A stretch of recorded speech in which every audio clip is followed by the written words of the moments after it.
चुनाव सामान्य चुनाव नहीं है। देश के लिए तो महत्वपूर्ण है ही है।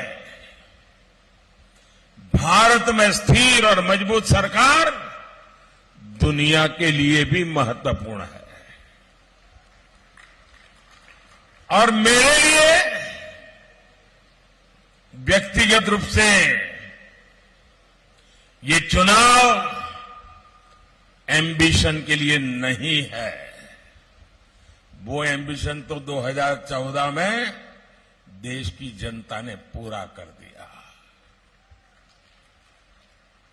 2024 का ये चुनाव मोदी के एम्बिशन के लिए नहीं, मोदी के मिशन के लिए है। और मेरा मिशन है देश के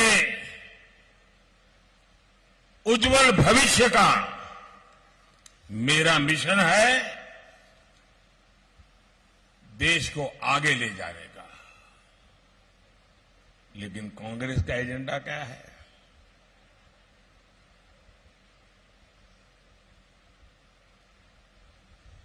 कांग्रेस कह रही है कि वो कश्मीर में जो मैंने आर्टिकल 370 खत्म कर दिया, वो कहते हैं कि 370 हम फिर से लागू करेंगे।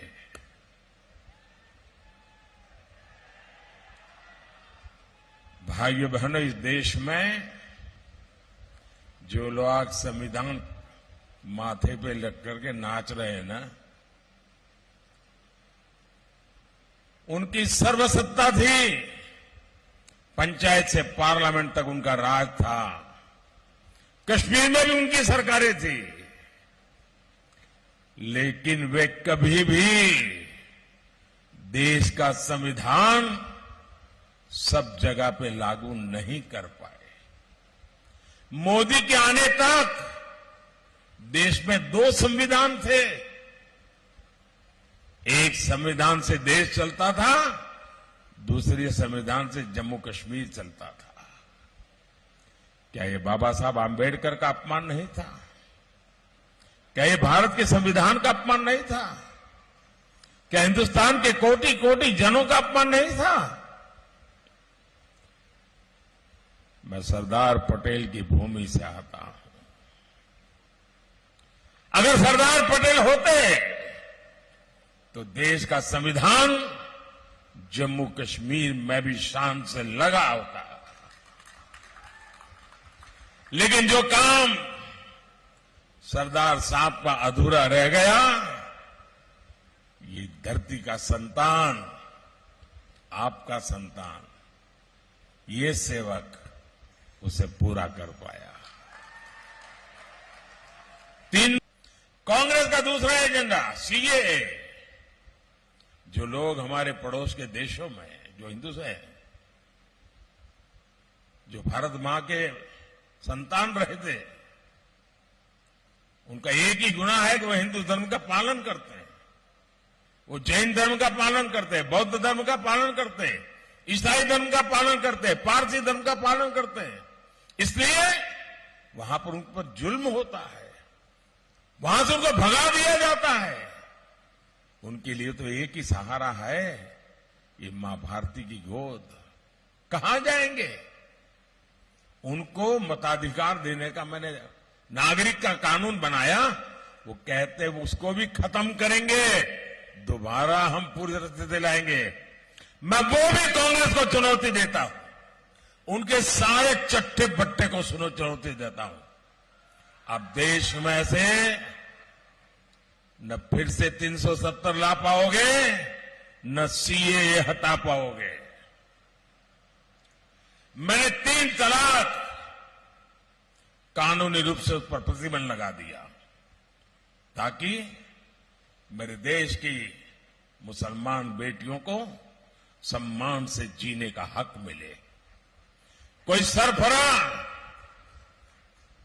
3 बार तलाक बोल दे और उस बच्ची की जिंदगी बर्बाद हो जाए, और सिर्फ बच्ची की नहीं, उसके मां बाप भाई बहन जिन्होंने उसको शादी करके ससुराल भेजा था, जब बेटी वापस लौटेगी तो उस परिवार का क्या होगा। मैं उन सब की रक्षा करना चाहता था और इससे मैंने 3 तलाक पर रोक लगाने का कानून बना दिया। मैं कांग्रेस को चुनौती देता हूं, शाहजादे को चुनौती देता हूं, हिम्मत है तो खुल करके कहिए कि दोबारा 3 तलाक की मुक्ति दे देंगे और वोट के लिए 3 तलाक अलाउ कर देंगे। ये मोदी है, मुकाबला नहीं कर पाओगे। 500 साल के बाद भगवान राम का मंदिर बन रहा था।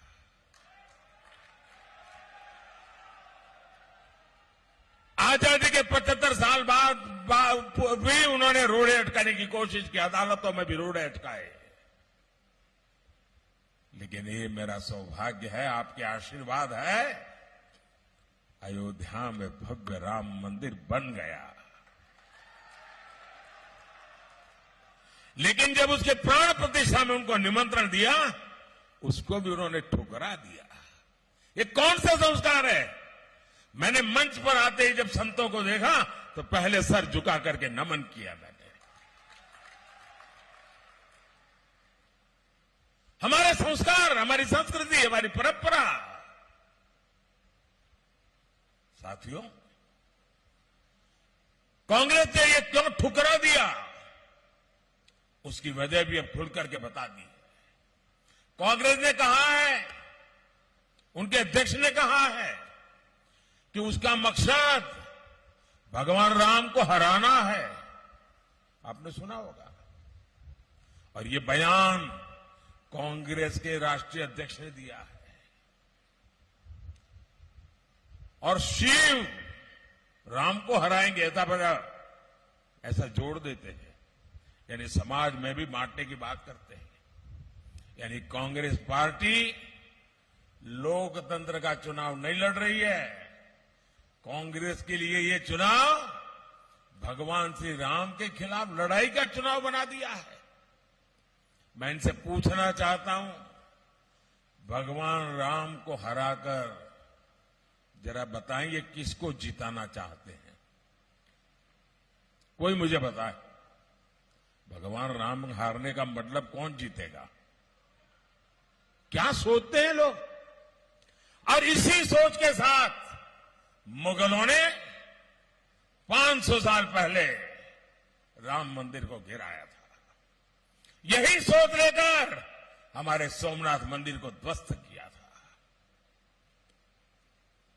और हमारे देश के वीरों ने 17 बार सोमनाथ के अंदर कैसी लड़ाई लड़ी थी, बलिदान दिए थे। और कांग्रेस पार्टी अब इसको हरा देंगे, अब इसको तोड़ देंगे, इसको फोड़ देंगे। क्या भाषा बोल रहे हैं। साथियों, कांग्रेस के लिए चुनाव जीतने का नहीं, अपना वजूद बचाने का चुनाव है। और इसलिए कांग्रेस अपना अस्तित्व बचाने के लिए मजहबी वोट बैंक के तुष्टीकरण में पूरी ताकत से उतरी है। और हमारा कांग्रेस के बीच में फर्क साफ है। उनके लिए तुष्टीकरण सब कुछ है, हमारे लिए संतुष्टीकरण सब कुछ है।